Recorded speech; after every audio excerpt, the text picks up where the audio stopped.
All right. Hey, guys. This is Jim Gaston. We are Reboot, and this is the Reboot crew.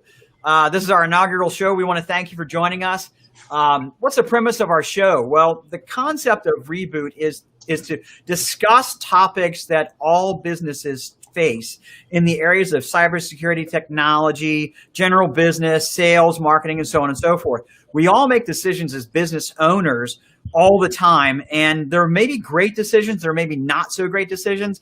You know, maybe we make decisions based on money. Maybe we make decisions based on the effort that it takes for something. But our goal here on Reboot is to discuss those topics, general topics that we all, face all the time as business owners ourselves, and give you, the audience, the opportunity to reboot your thought-making processes, your decisions, and so on and so forth. So everyone here is a business owner, and I'll start. I'm Jim Gast, and my company is SpliceNet, and we're out of Cincinnati, Ohio.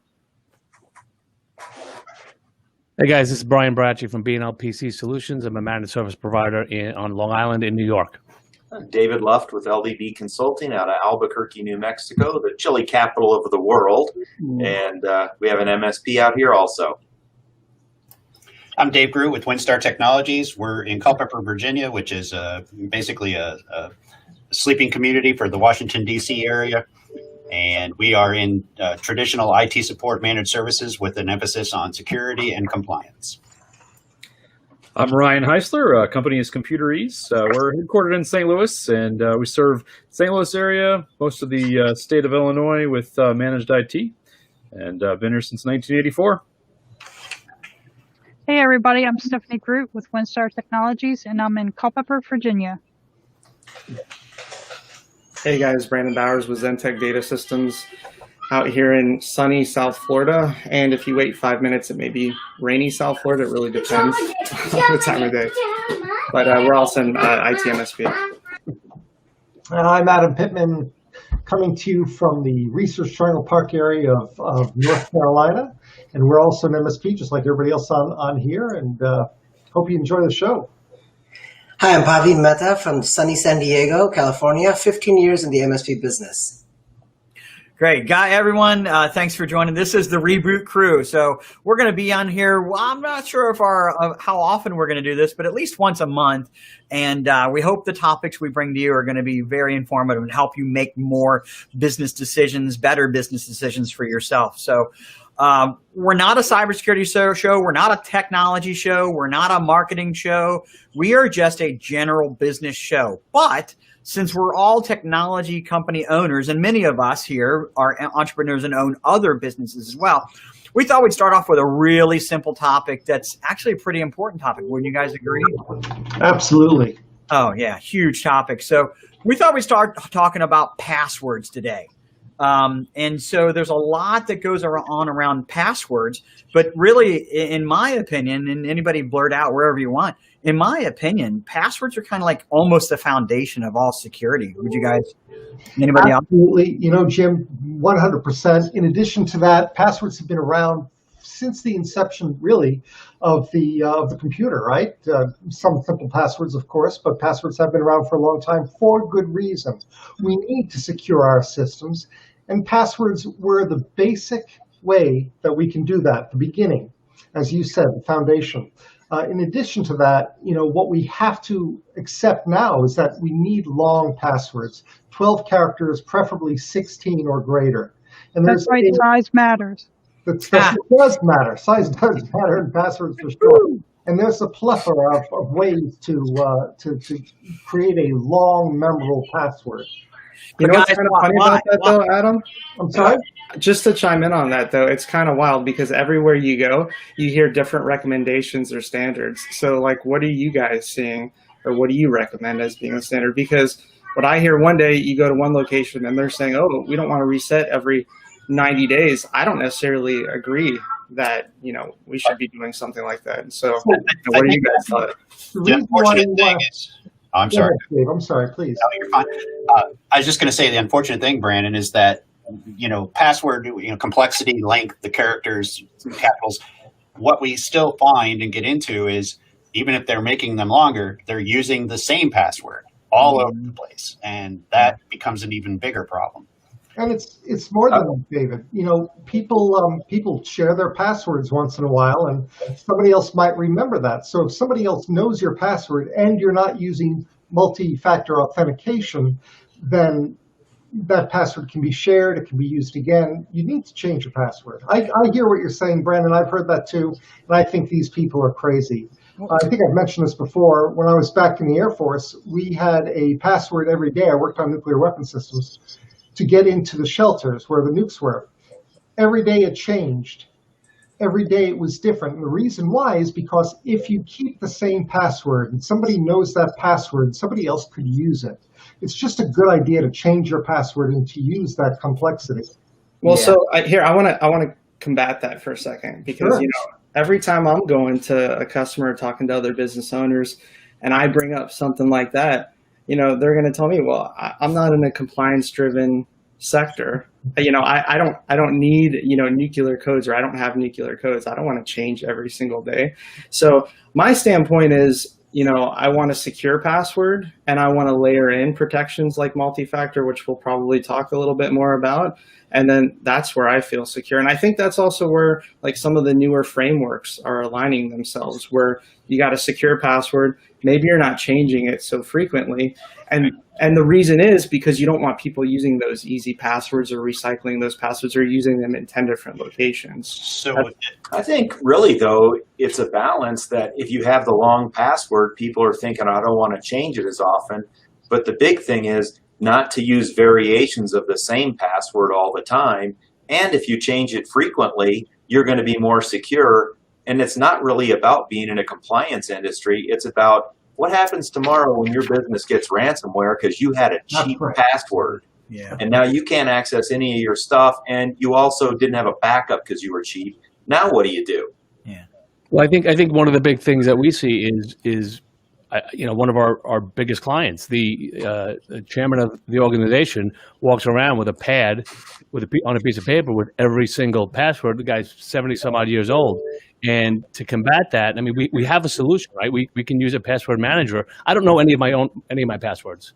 We use a password manager that, once in a while I may have to look one up, and if I have to look it up, I can see what it is. But you can have complex passwords, but have it software driven, so it will log you into all your websites. It's compatible with your mobile device. So there is a solution that will satisfy the need for a strong, secure password, as well as you not having to remember anything. So that's the benefit, though, also just to use those type of tools, is that exactly what you said. You don't need to know the password, and if you need to share something with somebody, they don't need to know the password either. Because exactly. I have a good story for a second, just not to get off topic here, but so we've got a customer. Our policy is if the customer wants a password, we have documented, we don't own the information. It's our customer's information. We're happy to give it. And we just relay some, security recommendations around that if things are going to be shared. So in this case, the customer wanted their web guy, the web developer who is working on their website, to have domain access, which just means, hey, they can go in, change records. And there became a billing dispute. And during that billing dispute, developer got upset and changed the password, then added multi-factor, then changed the record of who owns the domain, and then all kinds of other things that made it very, very difficult for the business owner and the business to even get access to their information. They're really being held hostage by the vendor. They had to go through all kinds of things. So password manager to me is like key, or just using mechanisms where you don't have to give the password whatsoever via like delegated access or other things, and keeping some of those things really close to chest versus just giving it out to every single vendor that you work with. Let me pop this on the screen while you guys keep talking, if you don't mind. Go ahead and keep talking, Dave. I'm just going to pop this up. That's fine. A couple of things that I'll throw in just based on some of the comments. There are people out there who feel that the only password that ever needs to be changed is a password that's been compromised. There's some argument there. Some of the larger software vendors, Microsoft, for instance, they are really trying to do their best to do away with passwords altogether. And using a password manager is certainly a great way to be able to use different passwords, keep them complex, and not even know, like Brian said, I don't know my passwords either. Sometimes that presents a problem. But the other aspect is the key to all of these things is to protect your email account, right? Because when you need to reset your password, what are they going to do? Yep. Send you an email. And if you don't have that secure, if there's nothing else in life that you put a secure password on, it needs to be your email. Yep. I would agree with that. To be clear, we should be putting passwords on everything. And anytime MFA is available, we should also be using multi-factor authentication. And Most especially around email, though. I mean, I align with David because in the case with the email, what's happening is for us across our client base, it's always some type of targeted attack trying to get access to the CFO, the controller, the CEO. And then once they get there, they're looking to cause some type of havoc with invoice changes, ACH changes. But once they get in there, you have no idea. And at least with multi-factor, even if they do get your password and you type it in, you know, once they get to the point where they're trying to log in and get to the next level, they're locked out, right? And then more than likely your IT admin is going to start getting notifications if there's a whole bunch of failures there, and then can address the password reset at that point. You know, we use email as like it's the core of everything that we do all day long. Everything that comes and goes throughout your day, probably 90% of it revolves around your email. And I'll share a story here about a client. So a client of ours had a vendor that they had a lease of a big machine. This lease was somewhere around $300,000. They sent an email to the vendor, told them that they wanted to pay off the lease. Well, as everyone found out after the fact, the individual email box that they were sending to had been compromised. So they sent this request, said, hey, we want to pay off this $295,000 of the lease. The person that they were sending to, their email box was compromised. The hacker was in that mailbox, took that conversation offline, communicated with the client, sent them 3 different banking wire instructions to wire this money to. Again, wiring the money was my client's idea. But that whole conversation happened in email. From the very first email that went to the vendor, the hacker was in that mailbox, took it offline, had a domain that they had created that was off by 1 letter, and then started communicating back with the client, my client, and fooled them into sending $295,000 via wire to what they thought was their vendor, was actually the hacker. So for the vendor, you know, I really don't know what happened, but the client paid the money, the vendor didn't get the money, so you know, I'm sure that there was a ensuing legal battle there. You know, on top of the wire transfer fraud, which is like crazy right now, but how does it look for even when that doesn't happen, but your mailbox gets compromised, you're the business owner, your main point of contact, and they're doing something to spam out to your customers more than likely, and then you have to go a week later and start sending notices to your customers, hey, you know, we had this compromise. Like, how does that look to you? Well, how are they going to trust you, right? If your mailbox got compromised, then how do they trust the mails that come from you in the future? You know, you're ruining your own reputation by letting someone get into your mailbox. And it doesn't even matter if you sell nuts and bolts or if you're a healthcare provider. You don't want your mailbox getting compromised and then sending out your clients and your vendors emails trying to scam them and spoof them, because now you've tarnished your reputation and they're unlikely to believe you. So we had a situation 2 weeks ago where, by the way, do you guys have any mechanisms in place for your customers, or do your customers have mechanisms in place if their passwords are hacked? Right. So we had a situation where one of our customers' mailboxes got hacked. The password was actually stolen on the dark web. They used it somewhere else. So it was readily available. Like it might have been found in a LinkedIn hack or a Target hack or whatever. Right. They had duplicated their password, used it more than one place. And sure enough, our MDR, which is, you know, picked up on it and alerted immediately when it was found or stolen over the weekend. And we were able to actually get in and lock that mailbox before anybody got into it. Right. Fortunately, the person had changed that password, and we got an alert that somebody did try to get into it, and it's unsuccessful from, I don't know, China or something like that. Well, that's the problem with using the same password in multiple places, right? Because when one of those passwords, like a LinkedIn breach, occurs and your password gets taken, and now the dark web scanning tells us, okay, this password is available for sale on the dark web, and you got to go change your LinkedIn password. But if you used it on 16 other websites, you got to remember every website you ever used that password on, because now you got to go change them all. And you know what most people do also in their personal lives and their professional lives, I don't care if you're a business owner or a worker, I might use my Netflix and my Amazon and my American Express and my bank account and all the same password, as well as the same password I use for my login to my computer, login to my email, which is a big no-no, right? So co-mixing personal email and business emails co-mixing business passwords and personal passwords, nightmare, right? Never cross that line, in my opinion. Well, and the problem is though that the average person, if you're not using a password manager, how in the world could you be expected to? I mean, you have hundreds of passwords, right? Even if you're just at home, you've got your bank, you've got maybe your credit card company, you've got your gas and electric, phone. Yeah, all those different websites that you go to, your email.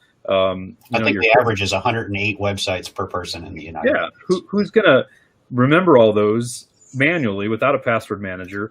Create complicated passwords manually without a password manager, and then change them all the time and keep track of them. So I think a lot of people though, they don't worry about it. Yeah. They're like, well, who's going to target me? I'm just the one of the workers. I'm the admin assistant, or I'm whoever in the business. Like nobody's going to try and target me. But at the end of the day, they just want money, right? They're going to use your information to sell it or transcend the business. And they can use that information to break into the server, to the company's server, or break into email eventually. So yeah, no, you're right. Well, in today's case, go ahead. No, you go. I was just going to say, in today's case, the email password isn't oftentimes the same username and password that you use to log into your network at work. Yeah. They're tied to cloud, Office 365 or Google or whatever products are being used. We had a situation with a client where a user on a network at a vendor site got compromised. The vendor sends an email every year to this client. The hacker sent an email from this email box to the client with the virus attached to it. They tried to open the attachment because it was expected. They thought they were going to get this email every year. It wasn't out of the norm. And their security software jumped up and said, nope, this is infected. Well, they called us complaining. They couldn't open up the attachment. Well, we dig in a little further, and what we find out is the employee at the vendor had been let go 6 months prior. Their user account had never been disabled. Their email address stayed active. A hacker gained access to that simple user account, who then went to their clients, who are CEOs or directors or managers who have better things to give a hacker, and then started initiating conversation. It was natural, and so it happens. It doesn't matter who you are. It doesn't matter what level of access you have. There's always somebody tied to you down the chain that has higher level access. And that's just an open door. Hackers they're not looking for the quick money anymore necessarily, right? They will get in, hang out, linger, figure out what's going on. Who do I have access to, right? And really almost strategize about how they can. It could be 6 months or a year. Yeah, easily. I've got this in now. What can I do with it? Who do I have control over? Who could I persuade? And one of the things that came to my mind too was, we talk about this, and to all of us, it makes perfect sense, and we've seen it. But I think so. I said that the one client of mine sent $295,000. That's by far the largest one that I've ever seen. And I don't know if they got it back or not. They did tell me that they didn't have cyber insurance, which is a whole other topic. But I think that might be nice if anyone can share some of the dollar amounts that companies pay, that firsthand, what did a company have to pay because they had bad password management, right? Well, everybody thinks there's no cost. Let me go first, please, Adam. Let me go on this one, because I really honestly think I got the story to take all stories here. That's why you did the last. And I hope I'm right, because if I'm right, that means that it's the worst of the worst, right? And everything else is meaningless, is less important, or less bad, if you will. And so here I am in Cincinnati, right? And Cincinnati bridges right across the river is Northern Kentucky, okay? And so law firms on both sides of the river. And so there was a targeted attack, phishing attack, all right, that pushed an email to at least 5 different good-sized law firms. I'm talking 50 attorneys on up, right? And of those 5 law firms, by the way, the Bar Association is the one that alerted everybody of this. One of the bar associations local. Of those 5 law firms that were phished, that somebody clicked on a link, that the passwords and credentials were stolen, right? Okay. There were 2 law firms that fell prey to it without a question and lost about $200,000 apiece. All right. And then a third one that actually just came so close to falling prey to it, to the point at which the last second, the person involved in that email chain decided, yeah, I better check this out. So almost 3 law firms, but definitely 2 law firms at $200,000 apiece got taken. And what's worse for a law firm, these were monies, I believe these were monies that were probably in escrow, if I'm not mistaken, which is a big no-no for a law firm. So, well, and not to mention, so depending on what kind of law firm these are, what kind of data they store, was data exfiltrated? Did they have to work with a data breach investigator? Is there breach notification requirements? Do they have to notify customers? How does that look from a PR standpoint? There's a lot of other costs that people don't think about versus just paying a ransom or whatever that fee is for remediation. Isn't it funny? It all starts with passwords. It does. Yeah. You know, it all starts with passwords. And so, guys, so I want to kind of move to talking about what do you have to do? What should we do, right? I mean, we're about to reboot, right? Let's reboot the content here. Let's go to if every one of us had an idea what is your go-to solution for solving that password problem? I personally think password policies. That NIST, National Institute of Science and Technology, came out with the newest opinion on it, and they say don't change passwords, but make one long, complex password that's never changed.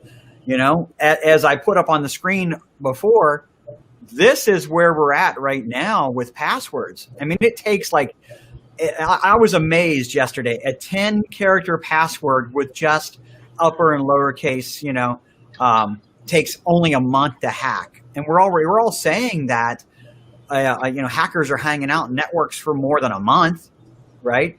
So, it's yeah. Well, this kind of illustrates though how important the password managers are, because now you can have a 26-character password. You don't need to remember it. Oh my God. Yeah.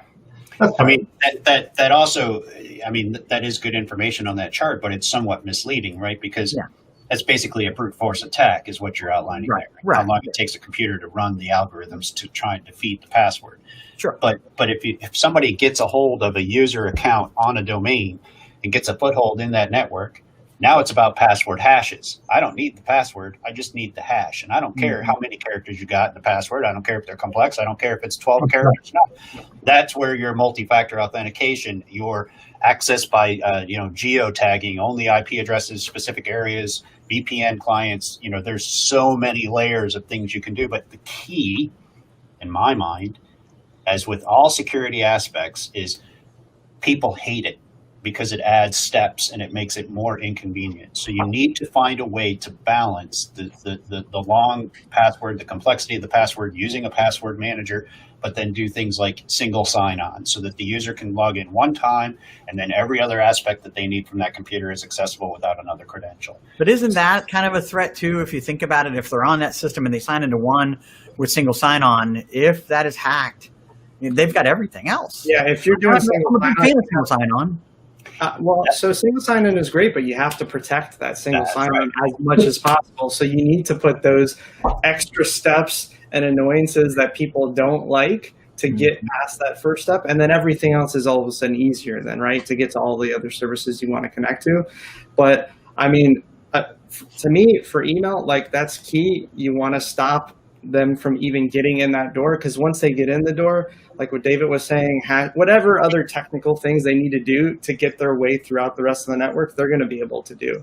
So stopping them from just getting in the beginning. And for me, low-hanging fruit, protect email as much as possible. If you're going to do any one thing, enable multi-factor authentication, just like your bank is requiring now, just like most of the financial institutions that you probably work with to do your investments at home are requiring, like have it shoot you the text, use the app, whatever it is, that just exponentially increases the security of that login. I think the second thing here is ongoing training. Go ahead, Adam. I'm sorry. No, that's okay. There's no question, Brandon, that MFA is a great tool. But I think, was it David Groot who mentioned that it's you have to stack on security, which again is a whole other subject.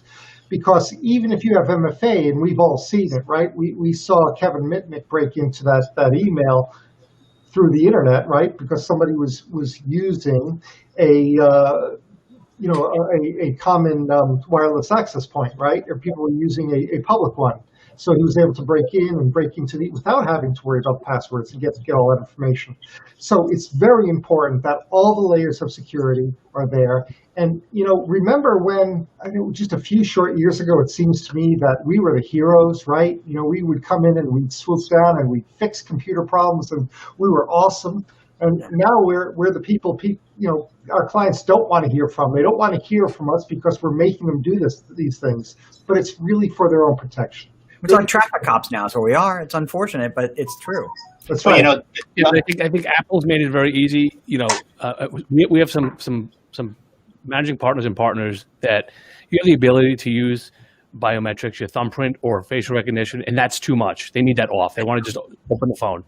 And in there is a notepad with all their passwords. So, combating that is another challenge that we face. That's right. So I would say that if you were to look at all the organizations that I support, the most insecure members of those organizations are either the owners or the partners, which is an unfortunate thing. Because honestly, at the top, the bad guys, the bad actors, really want their information first, right? They're working their way up to that point. They're not working their way down. I think it has to come from the top down, though. You're not going to get adoption across the organization unless you can get buy-in and educate. You don't get the buy-in, exactly. I cannot say enough about that particular topic because I don't think that I've had one client or prospect that has not been open to the idea of securing everything, with the one exception of they don't want to have it for them. The owner, That's right. CEO or the person who holds the keys to the castle. Everybody else can be impacted by that security, but by golly, like you say, Brian, I got a phone. I want to just be able to have it, and there's my notepad, and I got all my passwords. That's how I do things. I'm the owner of this company. I started it, and that. Look, I respect that, but the bottom line is, you can get mad at us for trying to implement these safeguards, or when the breach occurs, you can get mad at us for not implementing the safeguards. And it's a question of which time do you want to get them mad at you, right? do you want them? I think the mentality is softening, though, Dave. I think that mentality is softening a little bit. I get it. I used to have a home alarm, right? And that home alarm was annoying when I was at work because the dogs, the cats would set it off or something like that. So we just stopped setting it. And, you don't want it to be that way. You got to have those protections in place. So I think the mentality is softening. I got a statistic yesterday from one of the guys in the group that we're a part of. And a Galactic Advisor, it was Bruce McCauley, right? And so this is what he put up on the screen. In 2017, there were only $2.3 million in ransomware payments, right? We're on track for 2020 to hit $10 billion in ransomware payments. And I think that it's a nice thing to kind of point out.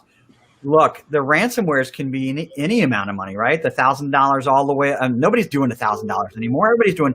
If you're getting hit, it's $20,000, $50,000, $100,000, $200,000, and if you don't pay, you will be exploited by these people. How many times have we seen it? I think usually what they're saying though now is the ransomware is just to hide the attack that has already happened. It's already too late. Everything's done, and so if you're the game is over, right? Yeah, they're just covering their tracks at that point. So and today, I mean, the early days of ransomware. I'm sorry, Brandon. I'm really not trying to cut you off. No, you're good. But it was all about making it so you couldn't use your data and holding it ransom. You paid them, and then you could use your data again. But today, they take the data first, then they encrypt it. Now they tell you, okay, great. If you don't pay us, you can't use your data. But more importantly, we're going to sell your data or post it online for everybody to have. And there comes your breach notification. There comes you all have made a good point. Always use protection. We had a dental customer that had ransomware. We picked them up after they had it. They weren't our customer beforehand. And they said, oh, yeah, we think we got it on Thursday. because we came in Monday and everything was encrypted. One of our vendors did some investigation, found out that they had it for 3 weeks before they did the ransomware. So exactly what Brandon's saying, they grabbed everything they could, and at the end they lit it all on fire to hide their tracks. Interestingly enough, they had called the FBI to tell them, hey, we had ransomware, what do we do? We ended up bringing the server back to our office, and 3 FBI agents with guns came and picked it up. Wow. To do an investigation on it.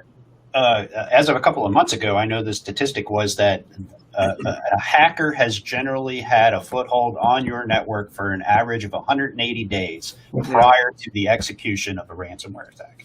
I And think frankly, that's above 200 days now, David. okay. And then the next conversation we need to have, not today, but in another show, is 95% of these ransomware attacks and these footholds start with a phishing email.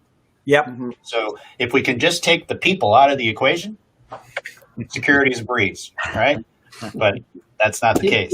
Just to go back for a second too, though, I think that people are getting more used to some of these requirements and what, maybe a year ago people would call a hindrance.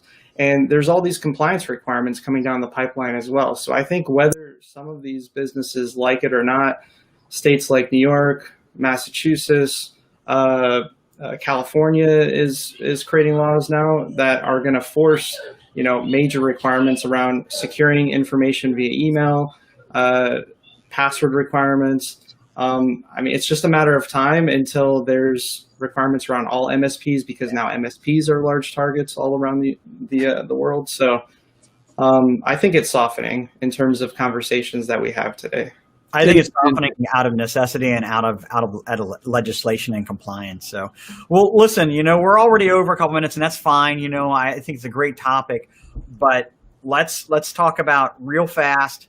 What's the next move for someone? We've rebooted the topic, taken another look at it. It's definitely time to reconsider it.